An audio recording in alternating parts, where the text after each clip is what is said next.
Oh, wait, you're listening? Okay. All right. Okay. All right. You're Listening to Radiolab. Radiolab. From WNYC. See? Yeah.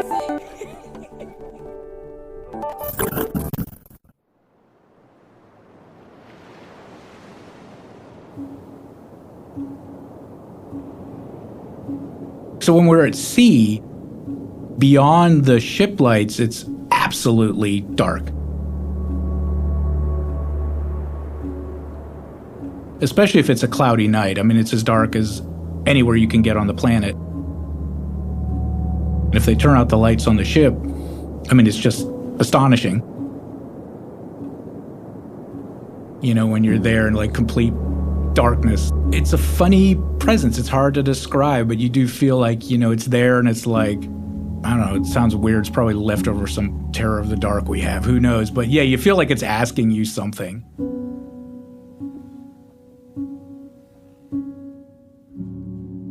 Hey, it's Molly Webster. This is Radiolab. We're in the middle of deep winter. The shortest day of the year just happened. And, you know, when the sun sets at 4:30, it can feel like a wall whoosh, just kind of descends outside of my apartment, just like an impenetrable wall of blackness. And it can feel like that there's just nothing out there. There's nothing beyond it. There's nothing in it. It's just kind of this black void. And this is a lovely annual spiral that I get to go down until this year when I bumped into the guy you just heard from. His name is Sönke Johnsen. He's a biologist at Duke University, and he told me a story that has me reimagining darkness this winter. And so this episode is that story, and we're going to start with Sönke out at sea on the back of a boat. I mean, I always like to say that everybody wants to go to sea once, and maybe 1 out of 100 ever wants to go again because, you know, seasickness and all those things are, you know, kind of real. But the people who want to go again, I mean, they really want it. You know, we just have this passion for being out there, and not just the ocean and not just, you know, the animals, but the life on the ship is like its own special sort of strange thing. How so?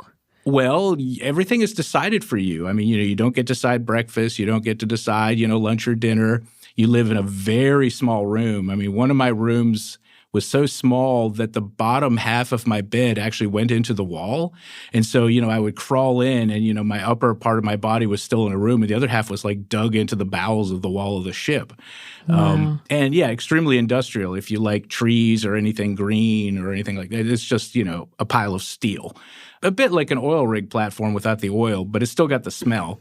I mean, you know, it smells very heavily. Well, it smells intensely of diesel because of Really? Well, that's how you move the ship, right? You know, there's this giant engine, a giant I guess I diesel just engine. thought it like went somewhere else. I don't know, like it went off the back of the ship and didn't engulf you or something. No, it goes right through your head. Wow, you've really painted a picture here. You know, my wife always says that we need to stop calling it a cruise because then it makes it sound like a pleasure cruise when it's really more like working in a sort of a factory of sort, you know, out in the middle of nowhere.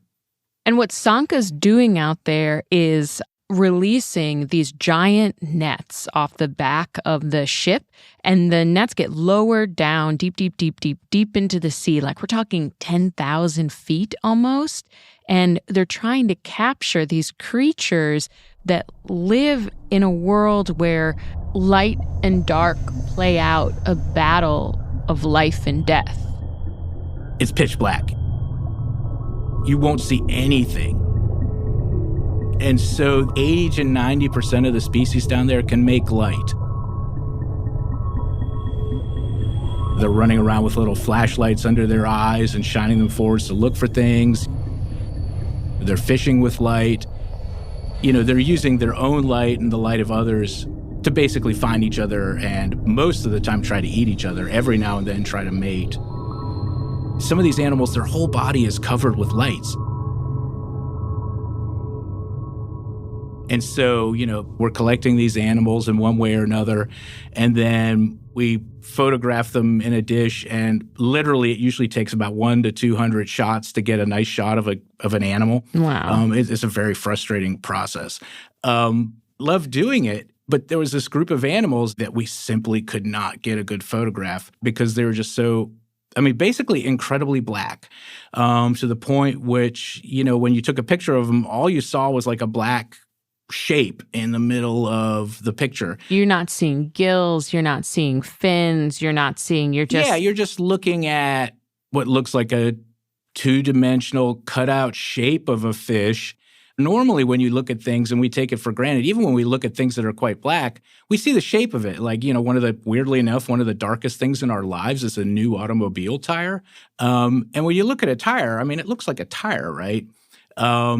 So this just, you really feel like when you look at some of these fish, you're looking through them into a hole, into absolute nothingness.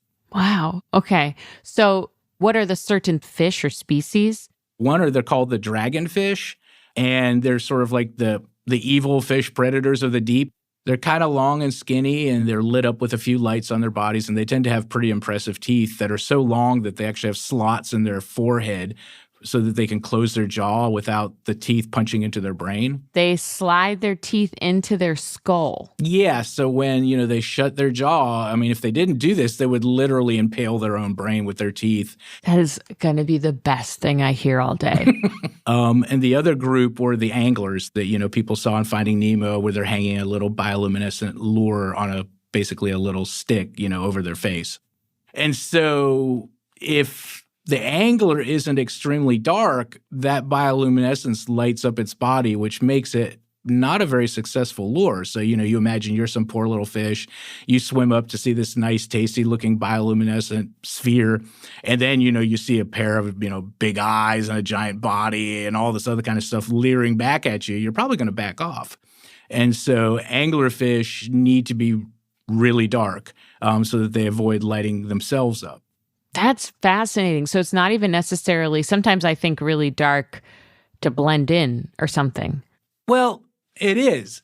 Any light you make is going to give you away. It's like you're surrounded by enemies, and if you give anything away, they're all going to come for you. Oh my gosh, it's like that horror film, like The Quiet Place. Yeah, it's exactly like that. It's like a very tense world because the fish is working incredibly hard not to be lit up by its own lure. Once we measured it, two things about them really surprised us. Okay. One was they were the darkest things that had ever been measured on the planet. Oh my gosh. Yeah, they're about 100 times darker than anything that you consider dark in your normal life. Like I said, a new automobile tire is actually one of the darkest things you see. And then, like a black table or, any of the black things in your life typically reflect, a few percent of the light. And these were about 100 times better than that. Oh. They're black as the blackest known technological substance, which is this stuff called Vanta black. Is the fish darker than Vanta black? They're kind of equal. They're all at a... I'm totally jumping in here just to say, for anyone who has not seen Vanta black, Sönke and I did some Googling of it. It's like this essentially spray on black carbon that if you put it on a surface, it like disappears the thing that you paint it on. So it ends up looking like you're looking at a black hole. A friend of mine bought some of the Vanta black, and the problem with the Vanta black is the second you look at it, dust starts to fall on it. And so then, the surface ends up being a lot more reflective than you want. And the only way to get it on is to sort of cook it on in this like hot vacuum, which is not great for lots of things.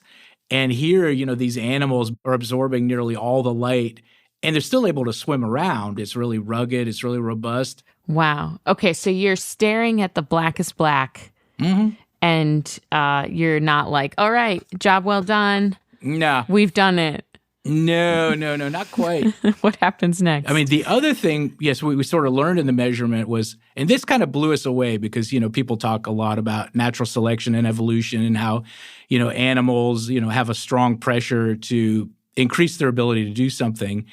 And we noticed that even though, across the entire spectrum, these animals are extraordinarily black, blacker than just about anything that's ever been out there, they were about 3 to 4 times as black right in the area where the bioluminescence was. Oh. Which showed you that even though they were just about perfect, natural selection was pushing them to be even more perfect. And it gave you an idea of just how ferocious, the pressure is down there to be, as good as you can be in this way, to camouflage yourself as well as you can.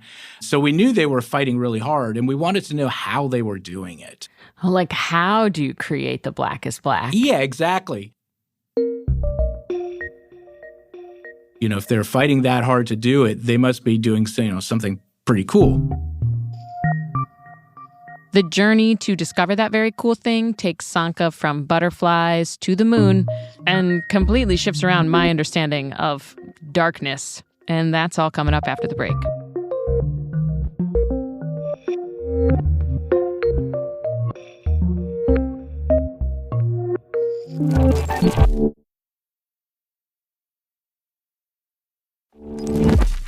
Hey, it's Molly Webster. This is Radiolab. We are talking to Sönke Johnsen, who is finding himself staring at some incredibly black fish. They're like the black holes of fishes, and he wants to figure out, how do they get this dark? The trick is he maybe sees one of them every 2 or 3 years. So in order to set off on his quest of figuring out how the fish get so black, he actually has to start by looking at another animal. So we wanted something that was easier to get, but nevertheless, still quite black. And we had heard that maybe there were some butterflies that parts of their wings were really black. And we thought, well, wow, we could work with that. Where did you hear that? Funny enough, a really amazing insect biologist who was interested in the color of butterfly wings is like 50 feet down the hall. And so he pulls out this beautiful butterfly called a Brooks birdwing that's mostly green, but parts of it around the green are extremely black. So then you're just like, how? Yeah, exactly.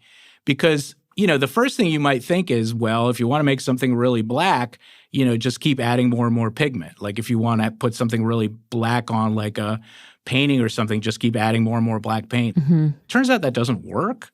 So like if, you can have a coffee table that is absolutely soaked with some sort of really black pigment, and it's still kind of shiny when you look at it in a lot of directions. And the fish were not shiny at all. Neither was the butterfly wing. Remember, it looked like that void. So Sönke and his grad student stuck the wing under a microscope to try and figure out what was going on. And what they saw was not a void at all. Yeah, it was really cool. It's like this beautiful honeycomb array, like those Czech cereals, except it sort of went in all directions and it was very, very small. So there's a whole bunch of little holes, and they had a really particular size, being about the size of a wavelength of light.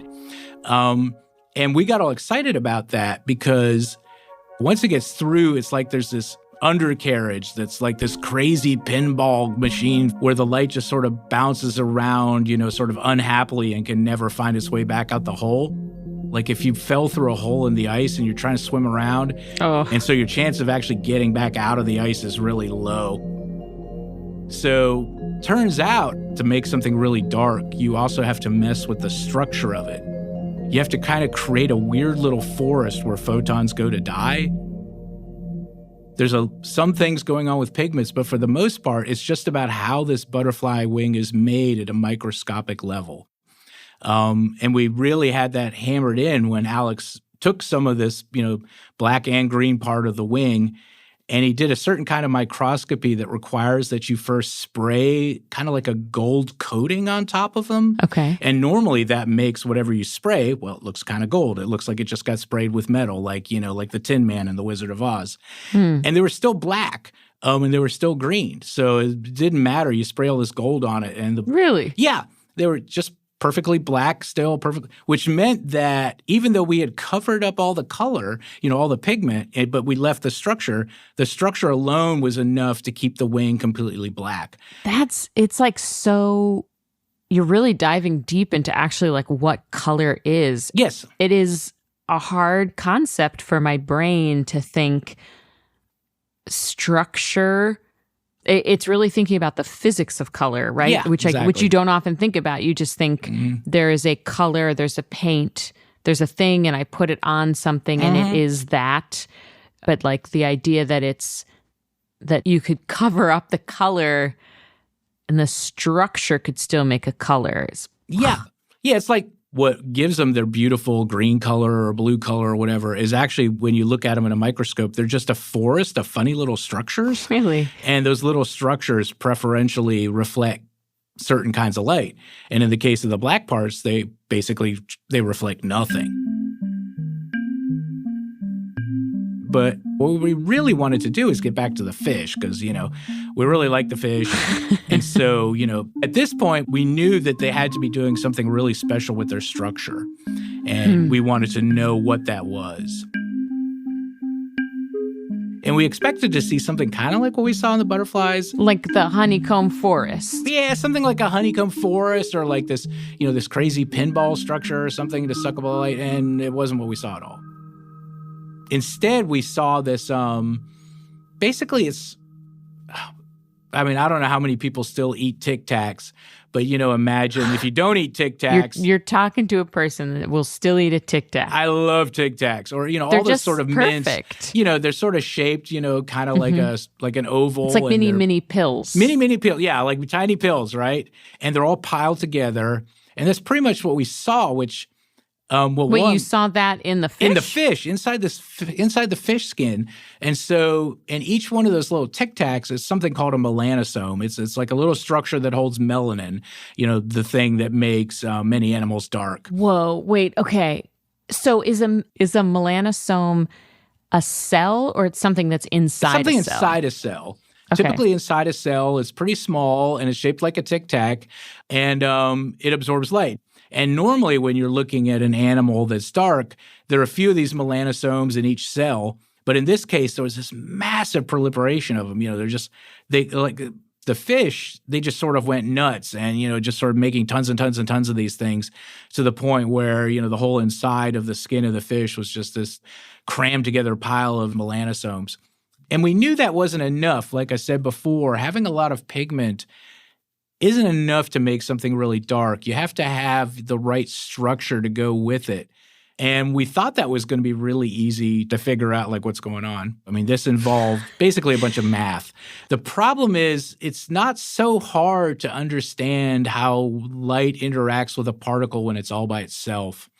But it's really hard to understand what it's doing when it's all in a pile. Okay. Because all the little things in the pile, they all interact with each other. It's like, if you throw a rock into a pond, you get this beautiful expanding circular front of waves. Now imagine you throw like 10,000 little pebbles into the pond. Then you get this really complicated mess. And that's what we were trying to figure out was the complicated mess. And I think I was looking for technical ways of solving that mess. And weirdly enough, I kept getting pulled back to people who were studying the full moon, which we did not expect at all. I just thought you were going to be like, yeah, and then one day in October, we figured out the math problem. No. So when you would scientist Google a whole bunch of tiny particles piled on top of each other, light, you would get like articles about the moon. Yes. And in the beginning, it kind of surprised me. I was like, why do they keep bringing it back to the moon? Yeah, because I think of the moon and I think bright. I don't think black. So I wouldn't be like, I'm going to look at the moon to solve this black problem. Turns out the soil of the moon, the regolith, is not so different in terms of the shape and size and refractive indices and absorption of these black fish. And so the math that was developed for the moon could be adapted to study what was going on in the fish. And so what did it tell you about the fish? Like what? Basically what we did is we were able then, using that math, to run 1 million different simulations to basically see if the size of the particles was sort of the perfect size for making the fish as black as possible. And then we found out that not only were the little Tic Tacs the right size, but they were actually pretty much exactly the right shape, which was really cool because that shape and size was very different from the melanosomes you see in all the other animals. And so, these blackfish were actually, fine-tuning, the shape and size of these little things so that once the light got into this sort of gumball pile of, these Tic Tacs, it would just scatter around forever. And every time it bounced into another melanosome, more of it would get sucked up. The light would more or less get lost.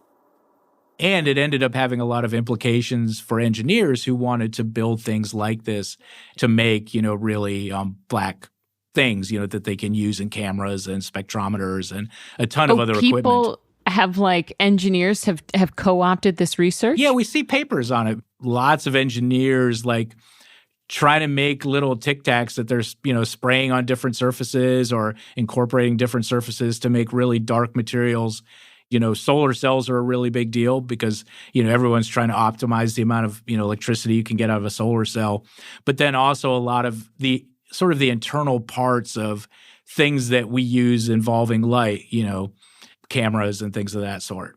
It turns out there are a surprising number of people who are interested in making light go away. So can you photograph an anglerfish now? No, we still can't do it. We can't get, but now we know why we can't get a good picture. That was kind of it. We were able to solve, come up with the answer about why we couldn't get a good picture, and we could figure out how the animals could do it. And it helped us understand a little bit more about sort of the hide and seek game in the deep sea and how deadly serious it is. That, animals will go to these extreme, sort of adaptations just to avoid being seen by a little bioluminescent flashlight. So you just, of all, there's so many things you've done in your life, and one of them was you're just staring at the darkest color on the planet. Yeah. One of the things our lab studies a lot are things like coloration, iridescence, bioluminescence, and all that kind of stuff. But one of the things we always ignored was, these sort of non-color things, basically the absence of color, being extremely black. And so it was a really neat new thing to look at, and it got us really excited when we could see, something that made ecological sense, in these animals having to hide, and something that just ended up with such a striking result. Yeah, it is so cool. You're in a world where you're probably lured to the lures, and then you've been staring the whole time at the blackest black. Yeah. A lot of, I always say that, we're, as humans, we're attracted to certain things, and we ignore the thing that actually matters. So, for example, when we look at something red, we really focus on the fact that it's red. But biologically, what's really happening is something is taking away all the blue and green and yellow light. And that's the actual part that matters. And so what we see is actually the opposite of what's really happening.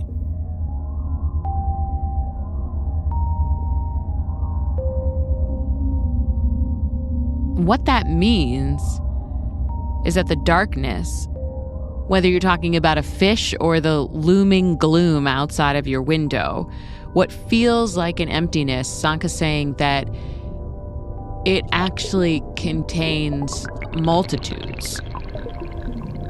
And not just that, it is a place where all the light falls inside of it. So in a way, the darkest thing is also the brightest. Blackness, at least in my experience, is not an emptiness, but has an incredible presence. It feels very rich, like it's the ultimate substance.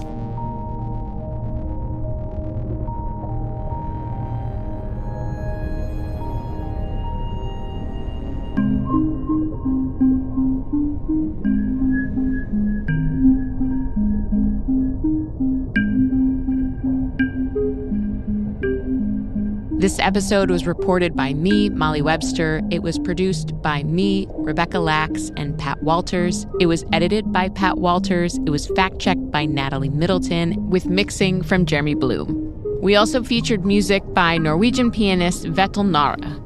Before we go, 2 fact clarifications. Dragonfish, in fact, are not the fish that have fangs that slide back into their skulls. That is the fangtooth fish. Fangtooth fish can also be ultra black. In fact, all of these fishes are some of the darkest things measured on the planet, but they are not the only dark things. We've seen ultra black in insects and in birds. To read more about all of this, head on over to our website. And for all of you tech heads out there, you probably know that by now there are new man-made substances that are actually darker than Vanta Black. All of that's at radiolab.org. And that's it. I'm Molly Webster. This is Radiolab, and I'll see you out there in the dark. Does that sound creepy? Thanks for listening. Bye. Hey, I'm Lemon, and I'm from Richmond, Indiana, and here are the staff credits. Radiolab was created by Jad Abumrad and is edited by Soren Wheeler. Lulu Miller and Latif Nasser are our co-hosts. Dylan Keefe is our director of sound design. Our staff includes Simon Adler, Jeremy Bloom, Becca Pressler, W. Harry Fortuna, David Gable, Maria Paz Gutierrez, Sindhu Nyanan Sambandan, Matt Keelty, Rebecca Lax, Annie McEwen, Alex Neeson, Sarah Kari, Sarah Sandback, Anissa Vitsa, Ariane Wack, Pat Walters, and Molly Webster. Our fact checkers are Diane Kelly, Emily Krieger, and Natalie Middleton. Hi, my name is Teresa. I'm calling from Colchester in Essex, UK. Leadership support for Radiolab science programming is provided by the Gordon and Betty Moore Foundation, Science Sandbox, the Simons Foundation Initiative, and the John Templeton Foundation. Foundational support for Radiolab was provided by the Alfred P. Sloan Foundation.